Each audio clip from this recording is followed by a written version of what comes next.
दोस्तों जय Hind. Direct selling की सीरीज में आज हम जो है बात कर रहे हैं बेसिक्स के बारे में बात करने वाले हैं। दोस्तों जब भी हमारे साथ में कोई नया व्यक्ति आता है तो हमको समझ में नहीं आता है कि उनसे पहला काम क्या कराएं, शुरुआत कहाँ से करें।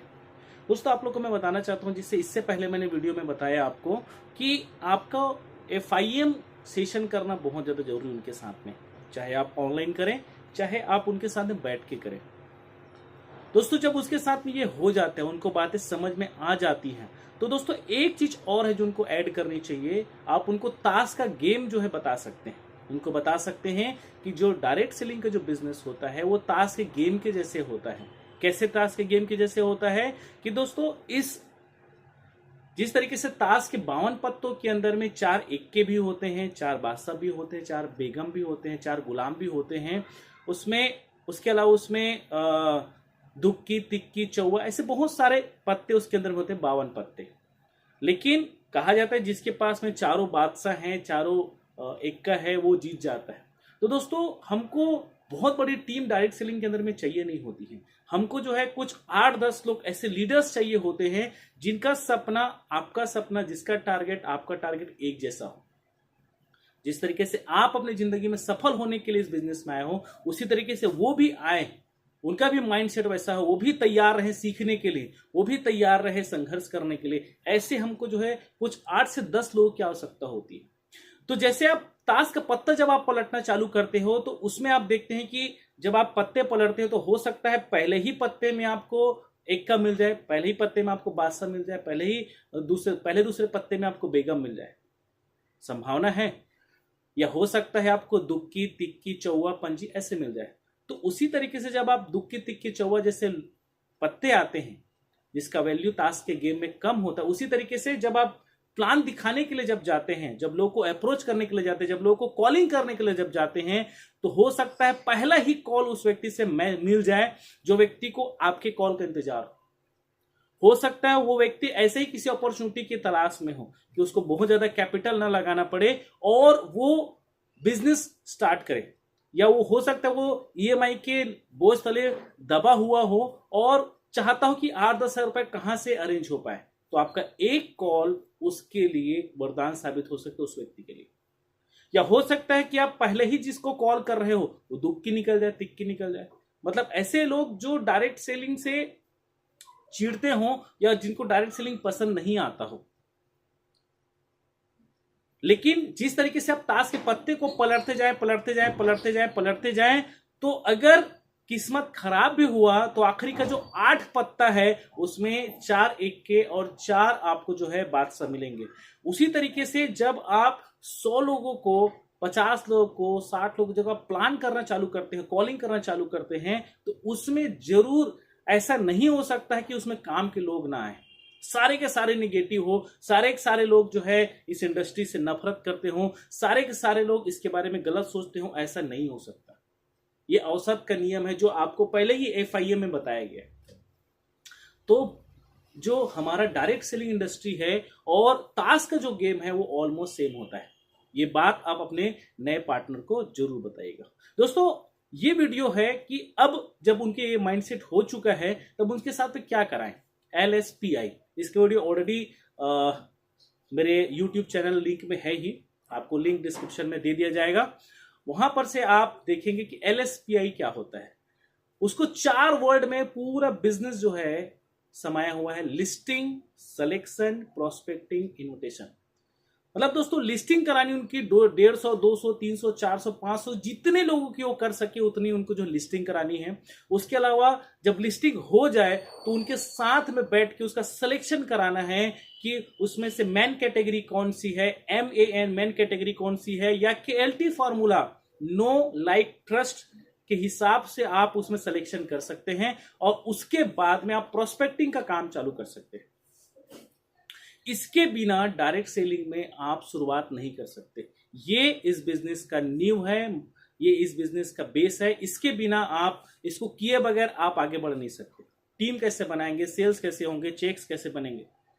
इसलिए दोस्तों ये बहुत निहायत जरूरी है। और बहुत बड़ी जो गलतियां आज की डेट में हमारे लीडर्स के साथ में होती है, वो क्या करते हैं कि इसको वो लोग नजरअंदाज कर देते हैं। वो कर लेगा ना, लिस्टिंग बना लेगा, वो सिलेक्शन कर लेगा, इन्विटेशन कर लेगा, और यही कारण होता है कि वो सामने वाला जो व्यक्ति, जो नया व्यक्ति ज्वाइन किया रहता है, उसको ये बातें समझ में नहीं आती। हेजिटेशन की वजह से वो लिस्ट नहीं बना पाता, सिलेक्शन नहीं कर पाता, और कुछ एक लोगों को इन्वाइट करता है, जिसकी वजह से वो बिजनेस से बहुत जल्दी बाहर हो जाता है। इसलिए माय डियर फ्रेंड्स, इसीलिए ये काम या तो कोई जिम्मेदार लीडर को करना चाहिए, या तो फिर आप स्वयं एक अच्छे लीडर हैं तो आपको जाके ये काम कराना चाहिए। ये 4 पुल जरूर उनका जो है क्रॉस करना होता है, तब वो सफलता के रास्ते में आगे बढ़ेगा। तो लिस्टिंग हो गया है, सिलेक्शन हो गया है, उसके बाद में आपको कराना है प्रोस्पेक्टिंग। प्रोस्पेक्टिंग एक बहुत बड़ा वर्ड है दोस्तों, प्रोस्पेक्टिंग एक बहुत बड़ा वर्ड है।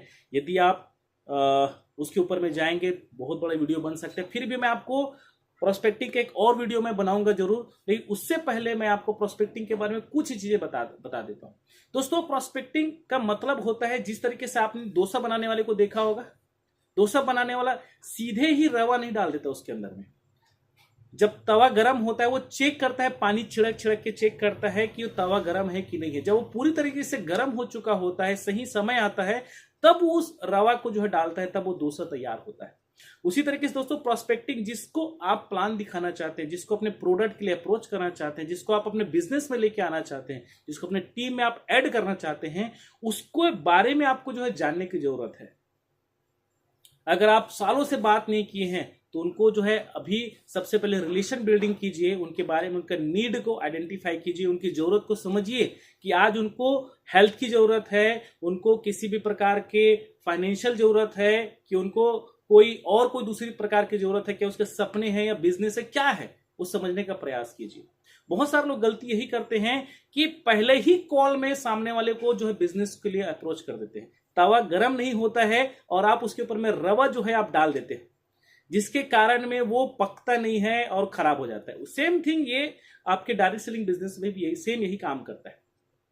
इसलिए दोस्तों, प्रोस्पेक्टिंग का मेन मतलब है कि सही समय का इंतजार करना, सही समय को प्रिपेयर करना, ये जो है प्रोस्पेक्टिंग का मेन मतलब होता है, तो मेन मकसद होता है। नीड आइडेंटिफाई करना, नीड को समझना, नीड को जानना, ये प्रोस्पेक्टिंग का मेन मतलब होता है। यहाँ पे कुछ टेक्निक्स होता है जहां पर से आप बात करते करते जो है वहां पर से आप कुछ ओपनर्स का इस्तेमाल कर सकते हैं। जैसे अगर आपको सामने वाले व्यक्ति को अप्रोच करना ही है, ठीक है, तो आप वहां पर से कुछ ओपनर्स जिनका इस्तेमाल कर सकते हैं, इसमें कुछ फैक्ट्स बता सकते हैं। जिस तरीके से आप, जब व्यक्ति तैयार हो गया और आपको अप्रोच करना है, तो आप वहां पर से बातों को इस तरीके से रख सकते हैं कि आज की डेट में लोग, दुनिया के 80% लोग, 90% लोग महीने में एक ही बार जो है इनकम लेते हैं, सैलरी लेते हैं। तो सामने वाला बिल्कुल एग्री करेगा, बिल्कुल सही बात है, उसमें कोई बात ही नहीं है, फैक्ट है।